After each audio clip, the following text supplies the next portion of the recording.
आप सभी को नमस्कार। आज हम पढ़ेंगे the prohibition of child marriage act 2006। इसके पहले भी अधिनियम था, उसको निरसित करते हुए इस अधिनियम को लाया गया है और मैरिज से रिलेटेड नए नए प्रावधान किए गए हैं। बाल विवाह करने को अपराध घोषित किया गया है। इसमें अपराधी कौन होता है? बाल विवाह कराते हैं।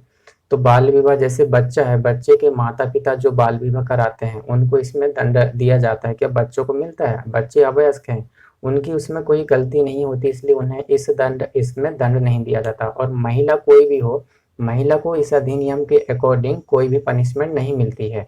देखा जाए इस एक्ट की बात 2006 का है, तो इसमें पनिशमेंट का प्रावधान भी किया गया है। अलग अलग मेथड में अलग अलग प्रावधान है, जिसमें 1 लाख रुपए तक का जुर्माना की बात है और 2 साल की सजा है, या दोनों हो सकते हैं।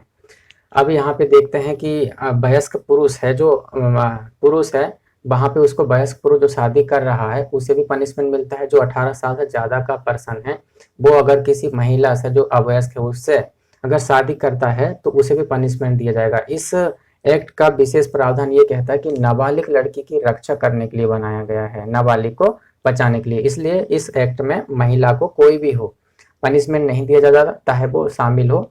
लेकिन यहाँ पे शादी कराने वाले बच्चे के माता पिता, उनको पनिशमेंट मिल सकता है। उसमें बाराती जो बनते हैं, पंडित काजी होते हैं, तो इन सभी लोगों को विशेष रूप से उपबंध किया गया है और इनके लिए बल का प्रयोग भी न्यूनतम किया जा सकता है। इसके बारे में प्रावधान है, हम आगे पढ़ेंगे। स्टार्ट करते हैं। ये कब से इन्फोर्स में आया है? तो ये 1 नवंबर 2007 से इन्फोर्स में आया है। बना कब का है एक्ट है? ये 2006 का एक्ट है, जो इन्फोर्स में 1 नवंबर 2007 से आया है। संपूर्ण भारत में जम्मू कश्मीर को छोड़कर था, लेकिन अब जम्मू कश्मीर भी क्या हो गया है? पार्ट हो गया है इंडिया का। पहले से ही पार्ट था, लेकिन अब भारत, उसका संविधान अलग था, अब एक हो चुका है, तो अब वहां पे भी अप्लाई होगा। अब देखते हैं, इसका चालू करते हैं। डेफिनेशन क्लोज है। डेफिनेशन क्लोज में बात की गई है चाइल्ड के बारे में। ए में चाइल्ड का क्या मतलब है? चाइल्ड में इसमें रखा गया है कि अगर के पुरुष है तो 21 वर्ष से कम का है, और स्त्री है, महिला है तो 18 वर्ष से कम की है, तो माना जाएगा कि ये चाइल्ड है। और बाल विवाह का क्या मतलब होता है? तो बाल विवाह का मतलब होता है कि दोनों में से कोई भी अगर बालक है, मतलब कि चाइल्ड है, तो ये माना जाएगा कि बाल विवाह हो रहा है। शादी के दोनों पक्षकारों में से कोई एक भी अगर कहे तो।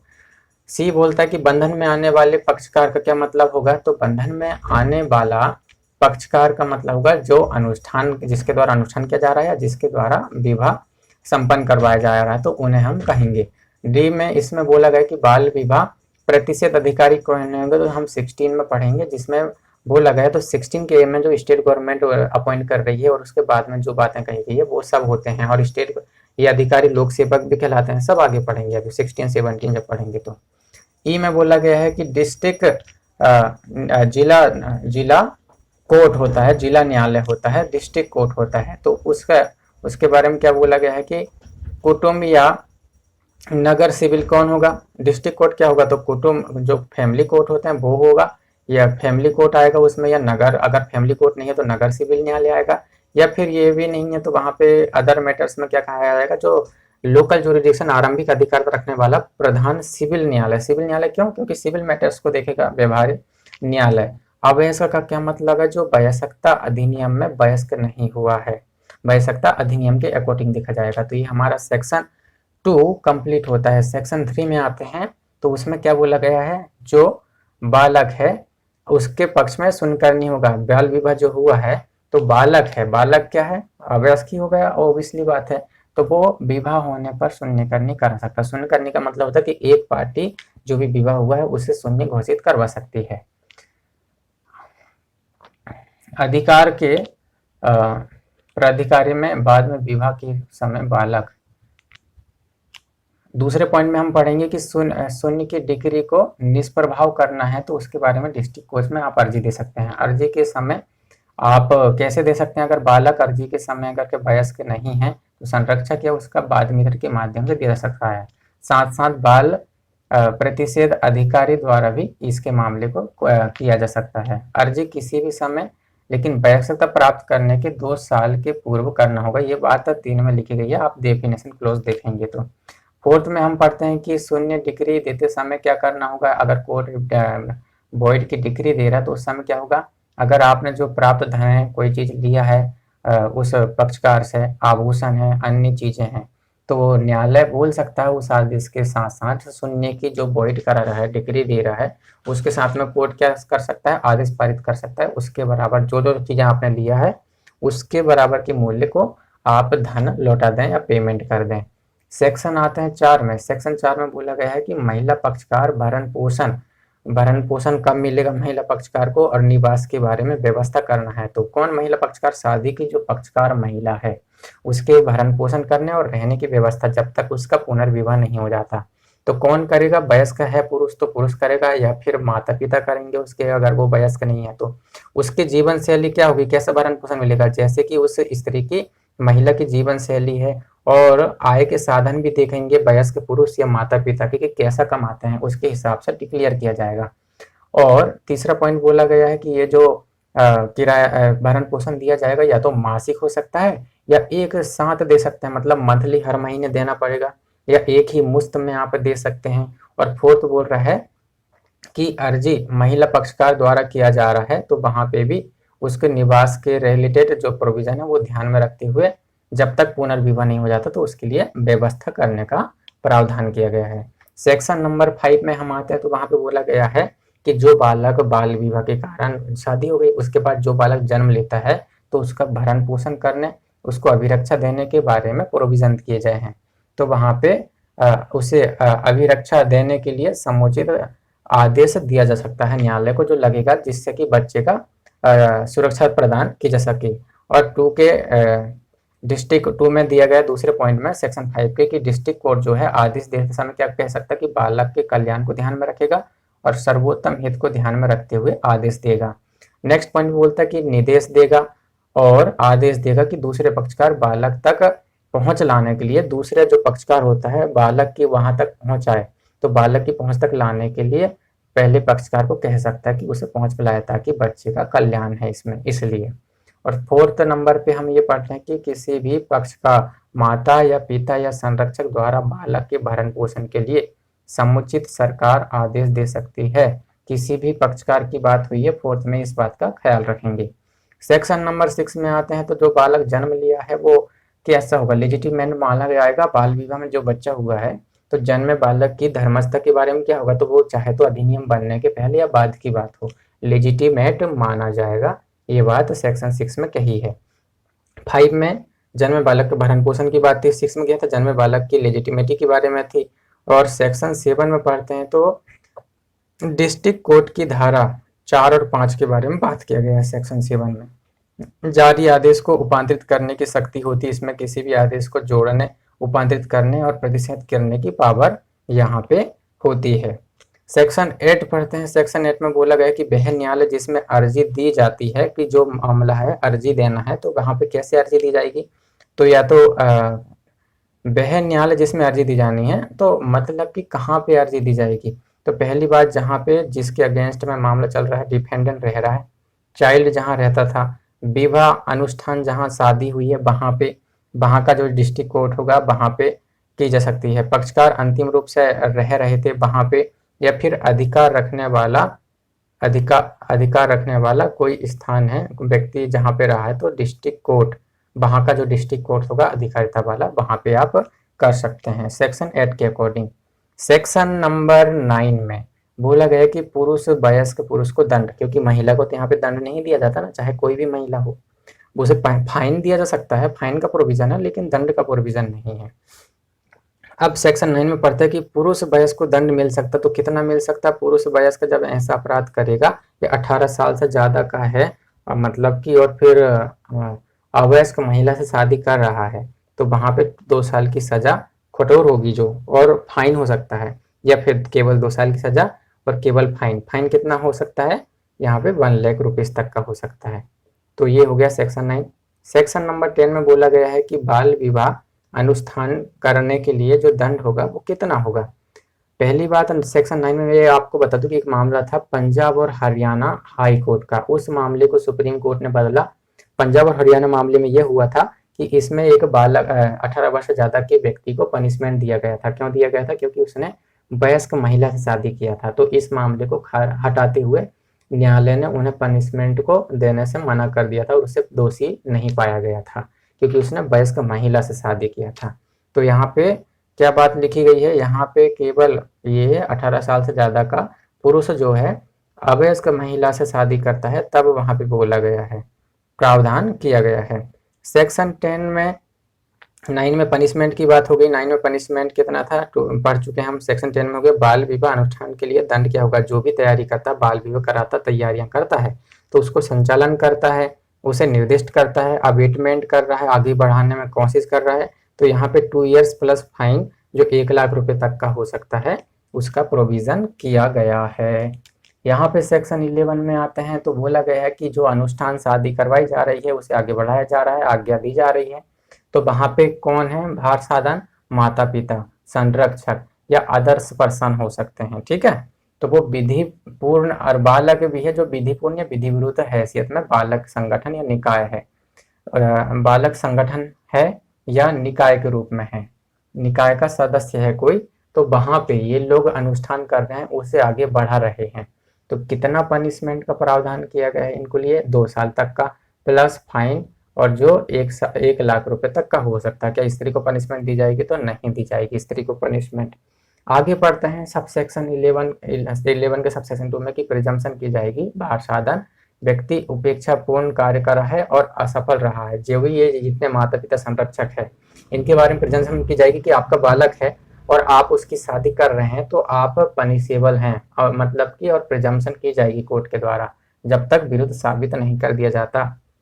अब यहाँ पे आते हैं सेक्शन नंबर 12 में। सेक्शन नंबर 12 में बोला गया है कि अवयस्क बालक विवाह, अवयस्क बालक जो विवाह कर रहा है कब शून्य होगा, अवयस्क बालक ने जो विवाह किया है वो वॉइड होगा, प्रारंभ से ही शून्य होता है। क्यों, क्योंकि उसका संरक्षक से बाहर लाया गया, उसे फुसलाया गया, उससे आपने झूठ बोला उससे और शादी कर दिया गया, उसे बेच दिया गया, उसका दुर्व्यापार किया गया, जो संविधान में भी हमने देखा है कि गलत बात है, अनलॉफुल है और गलत है। 21, 22, 23 जो पढ़ते हैं एक्सप्लॉइटेशन हो रहा है। अनैतिक प्रयोजन से आप अनलॉफुल पर्पस से यूज कर रहे हैं, तो ये सब बालक से जो इस तरीके से शादी हुई है, बेचा गया है, तो अवयस्क बालक का विवाह जो हुआ है वो शून्य माना जाएगा। अगर विवाह हुआ है तो ऐसे विवाह को शून्य घोषित किया गया है। सेक्शन नंबर 13 में आते हैं तो बोला गया है कि बाल विवाह जो किया जा रहा है प्रतिषिद्ध करने का व्यादेश देने की शक्ति है। तो कौन कौन व्यादेश दे सकता है, मेट्रोपॉलिटन मजिस्ट्रेट, महानगर मजिस्ट्रेट, दूसरा JMFC judicial magistrate first class. क्या क्या है, कैसे कैसे करेंगे ये व्यादेश जारी करेंगे, कैसे जारी करते हैं, अधिकारी, कौन से अधिकारी, बाल विवाह को प्रोहिबिट करने वाले, बाल विवाह को रोकने वाले अधिकारी के आवेदन पर या किसी व्यक्ति के कंप्लेंट होने पर, अदर सूचना मिलने पर, समाधान हो रहा है कोर्ट का, तो इस अधिनियम के उल्लंघन पर बाल विवाह किया जा रहा है या उल्लंघन करके बाल विवाह किया जा रहा है या अनुष्ठान व्यादेश देगा, अनुष्ठान कर रहे हो आप तो उसके मामले में व्यादेश देगा। इसमें संगठन भी आ रहे हैं और संगठन से रिलेटेड जो व्यक्ति हैं वो भी आएंगे, संगम से रिलेटेड जो व्यक्ति हैं वो भी आएंगे इसमें। तो ये सब लोगों के कहने पर ये व्यादेश जारी कर सकता है न्यायालय। 2 में बोला गया है परिवाद, परिवाद कैसे, किसने दिया है परिवाद, जानकारी थी किसी को तो माना जाएगा कि उसने कंप्लेंट कर सकता है, वो विश्वास करने का रखने वाला पर्सन है, गैर सरकारी संगठन है तो ये सब जानकारी देते हैं, तो माना जाएगा कि इनके माध्यम से जो जानकारी दी गई तो परिवाद कोर्ट एमएम या जेएमएफसी फाइल कर सकता है।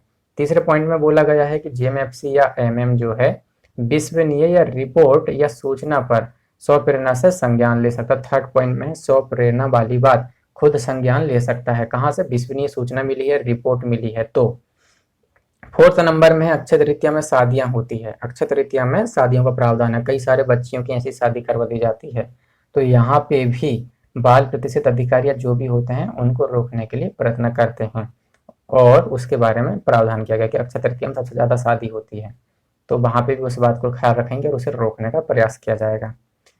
5 में बोला गया है कि अदर से इनको शक्ति दी गई है, जो बाल विवाह हो रहा है उसको प्रतिषेध करने वाले अधिकारी हैं उनको अतिरिक्त शक्तियां होंगी और वो चाहे तो न्यूनतम कम से कम जितना बल हो सकता है बल का इस्तेमाल भी कर सकते हैं। और बल का क्या होगा, होगा वही हाथ पैर, और क्या, मतलब कि आप ऐसा कार्य कर रहे हैं तो थोड़ा बहुत पिटाई या मार, थोड़ा सा न्यूनतम बल का इस्तेमाल हो सकता है अगर आप परेशान कर रहे हैं अधिकारियों को। तो अब 6 में आते हैं, 6 नंबर के, तो 6 नंबर में बोला गया है कि व्यादेश जो दिया गया है व्यक्ति संगठन व्यक्ति के संगम के विरुद्ध नहीं है। ये पहली बात तो नॉर्मली जो व्यादेश दिया जा रहा है व्यक्ति संगठन या व्यक्ति के संगम के विरुद्ध नहीं है।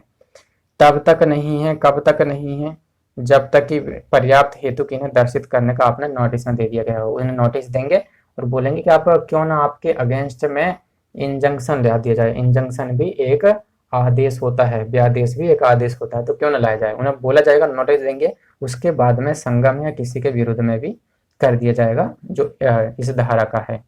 7वां पॉइंट बोलता है कि जारी जो किया जा रहा है सुनने के बाद में पोस्ट या उसे निष्प्रभाव करना। जो व्यादेश दिया गया है इस धारा में उनके पार्टी को सुना जाएगा और सुनने के बाद में उनको अगर लगता है कोर्ट को तो उस जो व्यादेश दिया गया उसे निष्प्रभाव भी किया जा सकता है।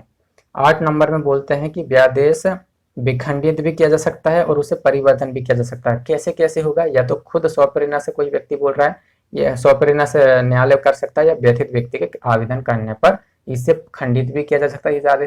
इस आदेश को परिवर्तित भी किया जा सकता है। सेक्शन 9 में बोला गया है कि उपस्थित होने का शीघ्र अवसर इनमें दिया जाएगा इस धारा के अकॉर्डिंग।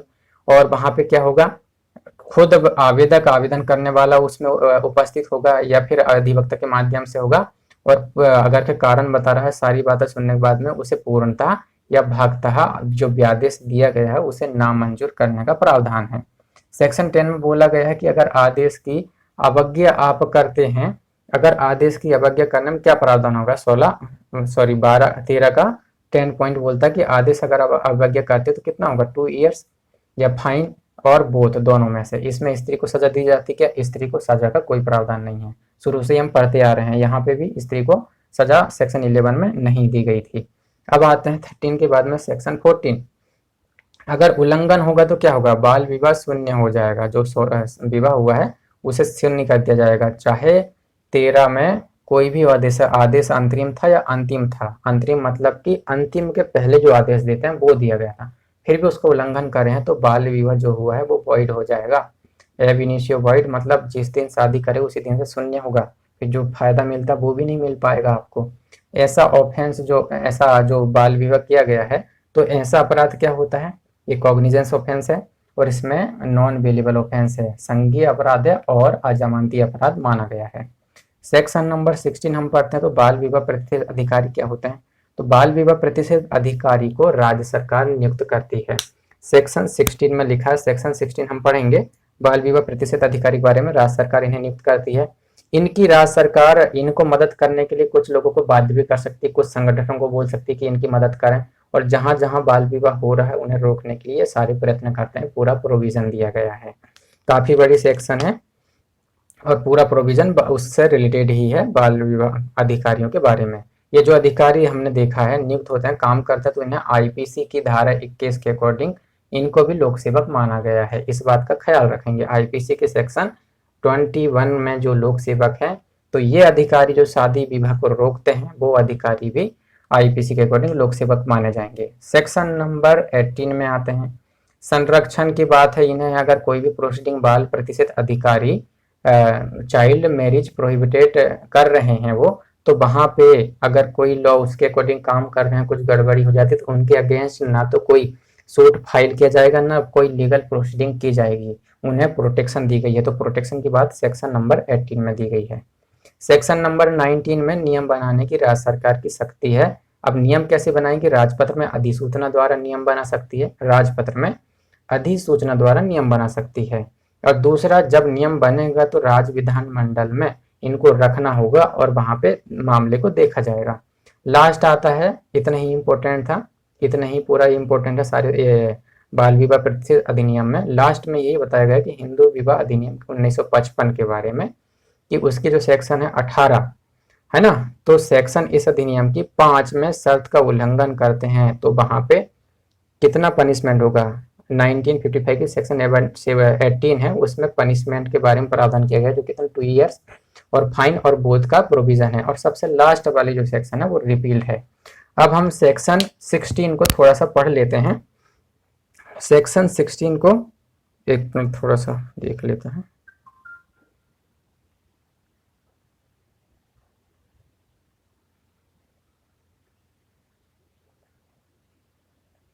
सेक्शन 16 में बोला गया है बाल विवाह प्रतिशत अधिकारी राज्य सरकार राजपत्र में अधिसूचना द्वारा, जो मैंने कहा था वो करेगी। राजपत्र में अधिसूचना द्वारा किसी ज्ञात व्यक्ति अधिकारी या अधिकारियों की नियुक्ति करेगी और अधिकारिता अधिसूचना में विनिर्दिष्ट क्षेत्र में मध्य प्रदेश है जैसे, तो मध्य प्रदेश किसी क्षेत्र में या किसी एरिया में वो काम करेंगे।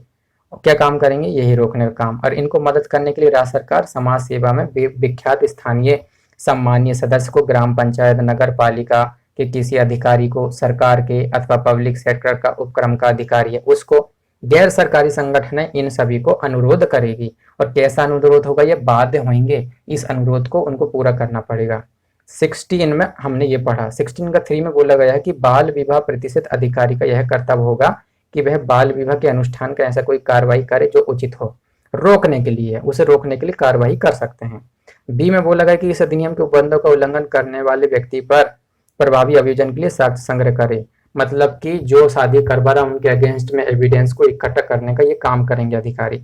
सी में बोला गया कि बाल विवाह के अनुष्ठान का संवर्धन करने, सहायता देने या होने में अंतर्वलित न होने के लिए व्यष्टिक मामलों में सलाह दे और निवासियों को साधारण परामर्श भी दे बाल विवाह से रिलेटेड, ताकि वो जागृत हों।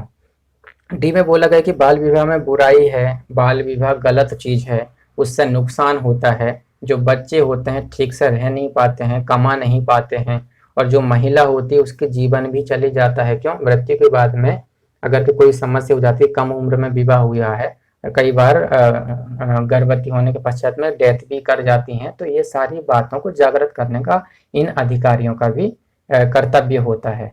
तो इसीलिए इस अधिनियम में महिलाओं को, नाबालिग लड़की को रक्षा करने के लिए बनाया गया है। आगे पढ़ते हैं। मैं बाल विवाह के मुद्दे पर समाज को सुग्राही बनाना ताकि जानकारी उनको मिलती रहे।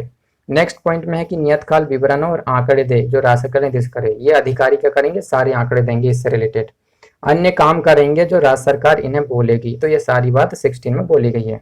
16 के 5 में बोला गया कि बाल विवाह प्रतिशत अधिकारी धारे 4, 5 और 13 के अधीन या 3 के अधीन बालक के साथ आदेश के लिए न्यायालय को आवेदन करने की शक्ति इन्हें होगी। और 17 तो हम पढ़ चुके हैं कि लोक सेवक क्या होते हैं। लोक सेवक जो आईपीसी में केस में ये लोक सेवक कहलाएंगे। तो ये हमने प्रोहिबिशन एक्ट पढ़ा है। इस एक्ट को बनाने का केवल यही उद्देश्य था कि जो भी महिलाएं हैं, जो भी कम उम्र की हैं, उनसे अगर कोई शादी कर रहा है और जल्दी शादी हो जाती है तो बाल विवाह होने से बहुत सारी नुकसानियां होती है। महिला को ज्यादा नुकसानी होती है क्योंकि वो ठीक से हर काम नहीं कर पाती है, समझ विकसित नहीं हो पाती है। बाद में विवाह करने के बाद बेरोजगार भी बढ़ जाता है, कमा नहीं पाते हैं, लड़ाई झगड़ा होते हैं, बौद्धिक क्षमता इतनी मजबूत नहीं होती है और बहुत सारे लड़ाई झगड़े होते हैं, प्यार सब थोड़े दिन में सब खत्म हो जाता है। तो बात ये है, और साथ में जीवन शैली उनकी बिगड़ जाती है, उनको कई बार महिला की डेथ तक हो जाती है। 27% मामले ऐसे निकलते आते हैं जो कि शादी होती जाती है। और बाल विवाह को रोका जाना चाहिए। आदमी को इस बातों के प्रति जागृत होना चाहिए, इसलिए इस अधिनियम को बनाया गया है। अब तो इम्प्लीमेंट करना और लोगों को जागृत होना ये ज्यादा इंपॉर्टेंट है। लॉ कहाँ तक आपकी मदद करेगा? लॉ तो बस प्रोविजन में है और मदद कर रहा है, लेकिन इंसान को सबसे ज्यादा इस क्षेत्र में रुचि होना चाहिए। और काफी लोग जागृत हैं और इस चीज में है, लेकिन कुछ लोग हैं जो अभी भी विवाह करते हैं। और बाल विवाह अच्छी बात नहीं है क्योंकि महिला को ही नुकसान होता है, उसका जीवन बर्बाद हो जाता है सारा।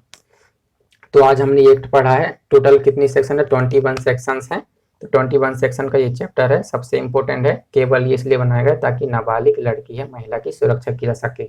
इसलिए यहाँ पे पनिशमेंट महिला को नहीं दिया गया है, केवल वयस्क पुरुष को दिया गया है। और वयस्क पुरुष अगर है 18 साल से कोई बड़ा पुरुष है और वो महिला से शादी कर रहा है, वो वयस्क है, वही पंजाब हरियाणा वाला मामला, तो उसमें पनिशमेंट का कोई प्रावधान नहीं है क्योंकि वहां पे पनिशमेंट नहीं दिया गया था। आप सभी का बहुत बहुत धन्यवाद।